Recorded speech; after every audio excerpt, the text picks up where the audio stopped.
Hi, this is Chico Resch. You are listening to the Let's Go Devils podcast on the Primetime Radio Network. And hello, everybody. How's it doing out there, Devils fans? Welcome to another edition of Devils After Dark. I'm here with our boy, Sam Wu, who's behind the scenes today. He's got all sorts of gadgets and gizmos and everything going on. So it's just me kind of flying solo, although we may hear Sam chime in every now and then because he is the producer and he has that type of power and capability. I don't know if I like that he has that type of power, but he does. He does. See what I mean? The thing about power is I can override you at any given moment. Just remember that. And don't let going solo go to your head. Copy that? Sam has now kind of turned into the voice of God, like every time you get a little out of line here, Sam's going to come in and just be like, don't forget who the producer is, and just a reminder that I'm here and can mute you anytime that I want to. Isn't that correct, Sam Wu? That is correct. And also, we are giving away tickets tonight. I was just about to say that. Yeah, we have a big giveaway. Before we even get to the recap and everything like that, Devils losing there 4-2 to the Washington Capitals. The road woes continue, but we've got two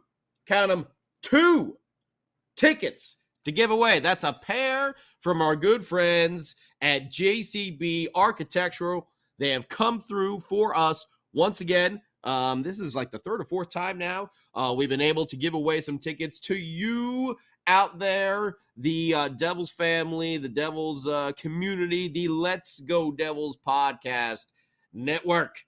So we're going to give away 2 tickets to tomorrow's game against the Habs. That's right, the Montreal Canadiens coming down to the Rock, a home game, which the Devils do a lot better at.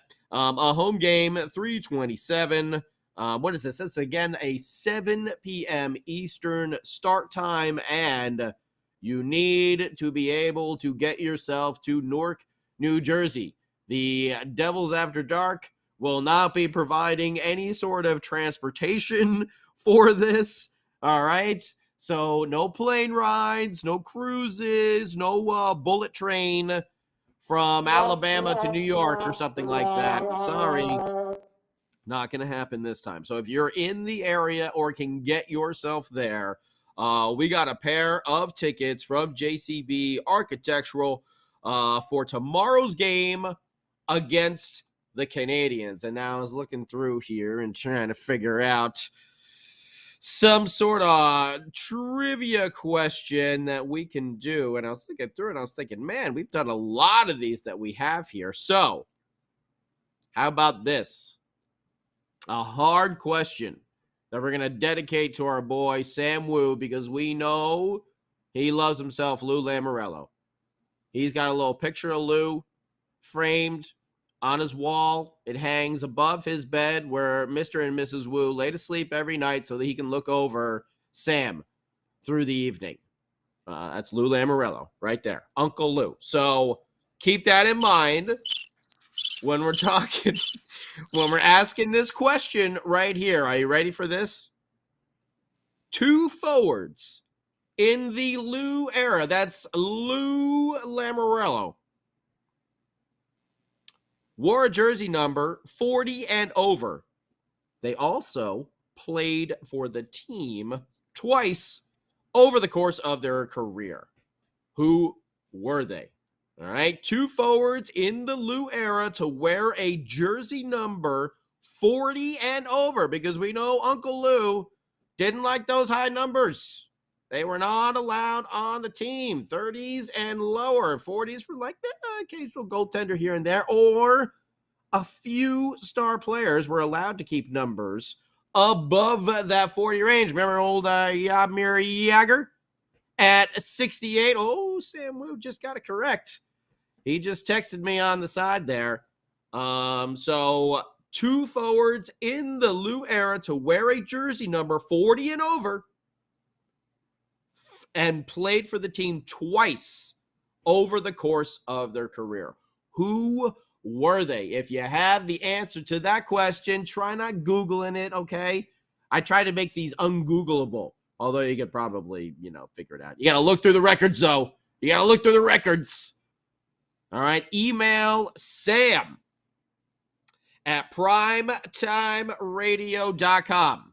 I had to read that there to make sure I didn't screw it up because I always feel like I do. Sam at primetimeradio.com. Email him the answer to that trivia question. And if you could get yourself to the Prudential Center tomorrow night for 7 p.m. Eastern, you got yourself a pair of tickets from JCB Architectural, our good friends over there, who we thank and we put the horns up for as well. So get your answers in. Once again, Sam at primetimeradio.com. 2 forwards in the Lou era to wear a jersey number 40 and over, played for the team twice over the course of their career.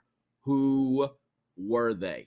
Get your answers in, and after we do our little recap here, maybe we'll have a big winner announcement later on in the show. But let's get to it right now. We are not ringing those hell's bells for the Devils. Lost on the road to the damn Capitals, who we know we have a lot of problems with and continue to have some problems with. Today, it was really in the third period. And although the Devils did push the offense there, they couldn't get it home at the very end of the game, but they stayed in it. They stayed strong. They stayed more focused today, I will say. But let's get to it. The first period, both teams kind of feeling each other out there. Nothing too crazy going on. Some big saves on both sides. I will say one thing that really stood out to me was, I believe it happened, I think there was at least one in each period of the game, was Jesper Bratt on the back check. Okay, he made, it must have been 3 or 4 plays on that back check because the Devils gave up plenty of the odd man breaks today, which we all saw. And by the way, hello to everybody on Facebook Live, Twitter Live, YouTube Live. Welcome. Share your comments. Like, follow, subscribe. We always appreciate it, so we can get more things like these tickets from our good friends at JCB Architectural and give them out to you. We're not taking these for ourselves. We want to give them back to you. So please, and thank you for all the likes, follows, subscribes, and comments. But in the second period there, and like I said, Jesper Bratt, some great back checks all afternoon long, all evening long, afternoon for me. Jack Hughes got the scoring started with his 22nd goal of the year coming from Igor Sharangovich and the kid Dawson Mercer. 55 seconds into the second period, which we know is our danger zone, the old second period there on the road against the Capitals, no less. Yes, that's a recipe for disaster if you're a New Jersey Devils team in the past couple seasons. But Jack Hughes got on the board 55 seconds in with a pretty wicked wrister to come through. Devils were getting pressure in the zone. Sharangovich actually found Jack Hughes coming late on the line change. Jack coming sneaking into the zone after everybody else. So how do you forget about Jack Hughes? Well, if you do, he makes you pay with an all-star goal right there. A rocket wrist shot that went top shelf glove side right past Vanacek, who, by the way, Severson's shot went to the same spot. So I think they were trying to pick that upper glove corner over there. But what a pretty goal for Jack Hughes. His 22nd. He has broken the 50-point mark. He is now all in career highs. And let's just hope that he doesn't, just continue what you're doing, Jackie boy. I'm seeing a lot of good things, as well as some newfound chemistry with the captain, Nico Hischier. We've always kept those two guys apart on the lines. They really balance it out, having one there, one in the other. But you see it on the power play every now and then. But I've seen occasionally now where they've been getting out on the ice together, and woo, did they have another pretty give and go today that we'll talk about a little bit. Well, no, actually, that wasn't part of the goal. But they had a pretty give and go. Man, I can't talk today. And, I just like that chemistry that's really starting to form with those two guys who have typically have mostly in their careers played apart from each other to balance out that scoring. But in some early in the season Devils fashion here, or mid-season Devils fashion here, less than 2 minutes later at 2:47, the Devils gave a goal right back to the Capitals. Was that on the power play? I don't think that was on the power play. No, it was Tom Wilson right in front of the net, and this might be one that Nico Dawes wants to have back here. And I'll tell you who else wants to have it back. Ty the turnover machine Smith. I don't know if you want to call him Ty the turnover Ty. Another blind drop pass to who? Nobody on the Devils. It went directly to the Capitals and just boop, odd man rush, 3-on-1 the other way. I think this was one of the plays that Jesper Bratt might have gotten back. Yes, it was Bratt getting back on the back check on Tom Wilson there in the second period.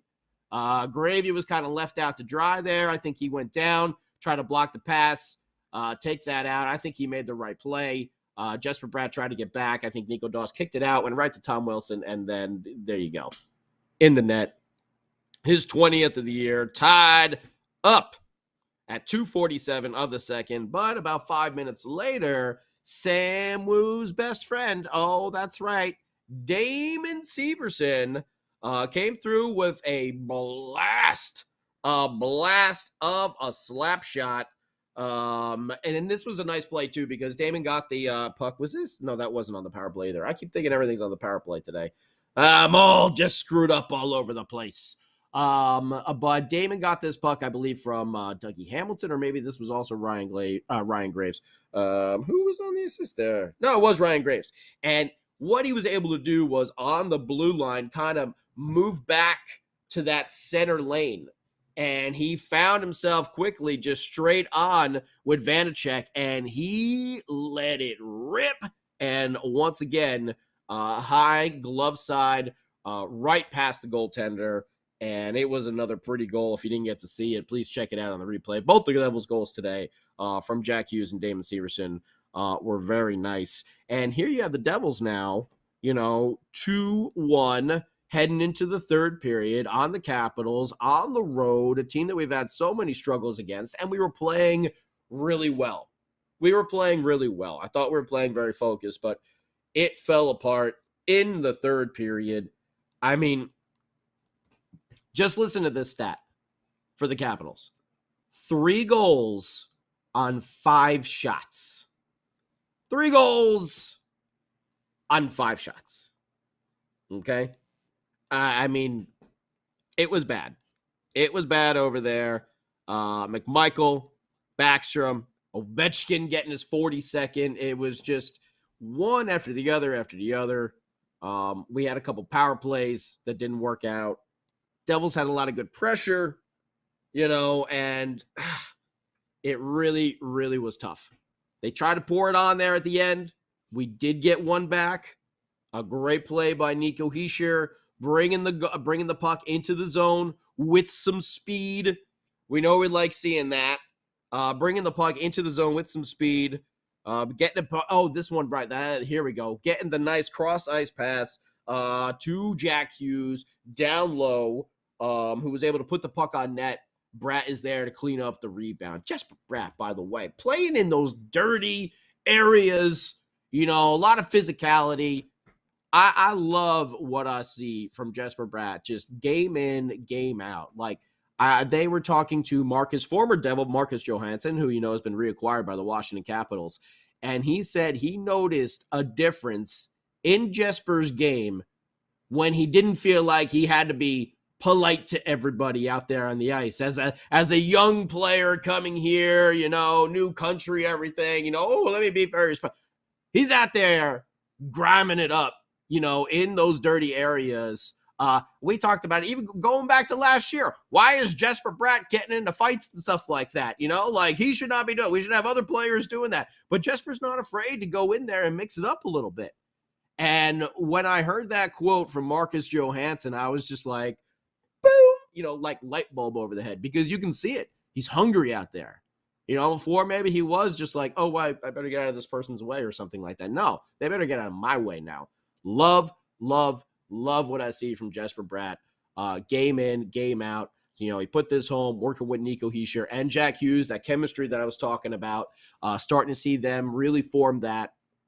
But those back checks, man, it saved the Devils a couple times. It got him on the, Tom Wilson got him on the one, but Jesper Bratt made some a hell of a back checks today. For the Devils, he was definitely, the best player on the ice. Jack Hughes also, I will say, had a very impressive third period because the Devils were throwing the kitchen sink at the Capitals, and Vanacek just, he turned it on in the third period there and made some incredible saves. I'm thinking right there at the end of the game, too, Jack was like, he was doing like the Scooby-Doo feet, like, and he still made a cross-ice pass, I believe, to Sharon Govich, who was then able to get the puck in the zone after the Jesper Bratt goal there with like 30 seconds left. And they mucked it up there. I think it was Dougie Hamilton who just kind of, or maybe it was Severson that just kind of lofted one towards net and it started bouncing around. Sometimes that's what you got to do. You got Bastian there in front. You got Hischier there in front, trying to slam it home. It didn't work out for the Devils, but they were able to keep it interesting right down there to the end, getting that late goal. But again, coming up short. 4-3 to the Caps. Shots on goal for the Devs, 10, 12, 16 in that third period. Like I said, they were really turning it on, trying to pressure for the Capitals, 7-9-6 for a total of 22 today. Like I said, Nico Dawes, I don't know if you can hang him out to dry on all these goals, but I think there are a couple you would say that he probably wanted back. Face-off percentage, Devils did really good today. McLeod and Hischier, 57% to 42 to 43, basically, according to NHL.com. Power plays, Devils are 0 for 2. Caps were 1 for 2. Hits, 20 to 25, so nice to see the Devils standing up for themselves. Didn't get pummeled like we have seen in the past against the old Washington Capitals. Only 8 blocks to the Caps, 18. 9 giveaways to the Caps, 10, and 10 takeaways each. So a tough game to lose, especially going into the third period with the lead. Yeah, you can say that the Caps are one of the best teams in the league, and they're perennial winners, and they got Ovechkin and Backstrom and Oshie and blah, blah, blah, blah, blah, whatever. You still blew a lead in the third period, no matter what. 3 goals and 5 shots. That's tough. And the Devils were playing well. They were really putting a lot of pressure on. There were some good chances for the regulars. Hughes had Jackie Boy had a very, very strong third period. I feel like Dougie Hamilton was maybe getting a little more involved there. PK shanked this shot. It was like the trickler of tricklers that somehow still found its way through the crowd and all the way to Vanacek. And I was just for the novelty of it, I was just hoping that puck somehow found its way in the net because, he just completely shanked it. It was just like, remember those like slow Hadoukens you would throw in Street Fighter? The ones that would like go really, really slow across the screen. That was like that puck when PK just missed that shot. And it still somehow got through that maze of players as well. So, man, it was a heck of a game. Wish the Devils came out on top. I think the thing to take away this is another lead blown. They played well in certain areas. Too many defensive mistakes, though. The offense was still pouring it on. I feel like our offense is starting to get stronger and stronger, game in and game out. You see Jack Hughes growing. You see Nico Hischier growing. We already knew about Jesper Bratt, but now seeing the results, all that hype that we've always been told about these particular players, number 1 overall draft picks there with Nico and Jack Hughes. That's a lot of hype going behind it. But now we're actually starting to really see the results come from them when they're, with the consistent play. They haven't been injured. They've been out there. They've been playing with their same line mates and stuff like that. So really like what I'm seeing there. However, the loss is tough, but they get a chance to rebound tomorrow at home against the Montreal Canadiens. So no rest here. They get to go back, which is all good. And I want to know what you think about all this on Facebook Live, Twitter Live, YouTube Live. Please hit us up and tell us what you think. We both I like that, Corbin. That's right. What does this podcast and Ty Smith have in common? They both love to give things away. Yes. I think that is the comment of the night right there. Yeah, Steve, those blind passes. I don't know what it is with Ty Smith this year and those passes. Like, you know, when Lindy sat him down there for a while, he came back very strong for those couple games, but it really seems like it's just kind of the same stuff again. And I was literally like sitting on my couch, sitting here just saying, like, bench him. I was like, just keep him on the bench for at least the second period after that. Like, I was just kind of, we've seen it just so many times. And tonight, especially in the second period, they're leading to that first goal by Tom Wilson. You know, like, that was in the offensive zone that he gave that up. Like, the team was all the way down there. And if you're a defenseman pinching in on that play, you know that you're going to be shorthanded going the other way. You cannot make just a blind pass in traffic like that. You can't. You just can't do it. And I don't get why Ty just keeps doing it over and over again. You do it once, you do it twice. Yeah, it's, you know, the old learning experience. These are mistakes because he's just doing it all season long, and that's not good. And I'm looking over here. I just want to see this real quick. I'm gonna go down to the old Devils lineup over here. Kevin Ball was on the bench. Wonder if he's going to be riding the pine. Now, maybe it was because it was an away game. I don't know. Wonder if there might be a change in that tomorrow. Yeah, Kevin Ball. Colton, is Colton White still hurt? I can't remember. But he had them scratched. How many more times we got to see that? I don't know. But I know I've really, you know, had some stuff with the old Ty Smith here. Graves got a new, little Fireboy 87. Graves got a new career high for points this season. 9 less games than previous career high, up to 27.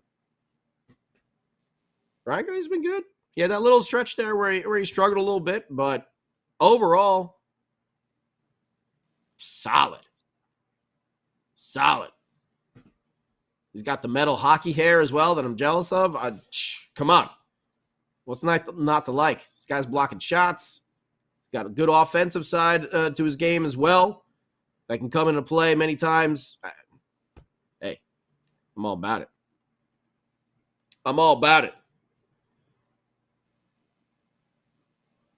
Let's do one more read of our trivia question. Remember, 2 tickets to the Montreal Canadiens at the New Jersey Hockey Devils tomorrow night, 7 p.m. Eastern at the Prudential Center. As long as you can get yourself there and you can answer this question correctly, you could win yourself those tickets. So let's do it one more time, all right? 2 forwards in the Lou era to wear a jersey number 40 and over, played for the team twice over the course of their career. Who were they? Email sam@primetimeradio.com with the correct answers, not the incorrect answers, because we've gotten some incorrect answers. Email sam@primetimeradio.com with the answer to this question. 2 forwards. And the answer is that how Jeopardy goes? And the answer is 2 forwards in the Lou era to wear a jersey number 40 and over, played for the team twice over the course of their career. Who were they? I'll give you a hint. Circa 90s and early 2000s. Both players. Two of them. You remember Lou? He didn't like those high numbers. 30s and below. Maybe a goaltender here and now. Maybe a call-up. Okay. He didn't like those high numbers. There's only a few players to actually wear numbers above the 30s that didn't play goalie through the tenure of Lou Lamoriello as the president and GM and just working for the New Jersey Hockey Devils. So it's not that hard when you look at it. Check out the players with those high jersey numbers and which two of them played for the team twice. You should be able to come up with one of them really, really easy. Really. I think actually both of them are pretty easy. Sam Wu got it right. He texted me. So please email the correct answers to sam@primetimeradio.com and you could win yourself a pair of tickets to tomorrow night's game. Devils, Canadians at Devils at the Prudential Center, 7 p.m. Eastern start time. You just need to be able to get yourself over to the Rock. And if you're going there, you can hang out at Taj Lounge 973 and check out our boy Vinny Parisi doing Game Day Live. You get yourself a little bucket of beers, maybe a little tap. Sam always likes to go with the friggin' catfish. I don't know. I would never, I don't know. Whatever. I'd go tacos, nachos, burgers, maybe some chicken fingers, something along those lines. Those sound delicious. Although I think there's a lobster ravioli or something like that there, which is, okay, you got me there. But you can go to Taj Lounge 973, watch Vinny Parisi doing Game Day Live up on the big screens there, and then make your way over into the Rock and pick up your tickets at the booth, courtesy of JCB Architecture. Or maybe they're emailed over. Whatever. Sam Woo's got all those details about that.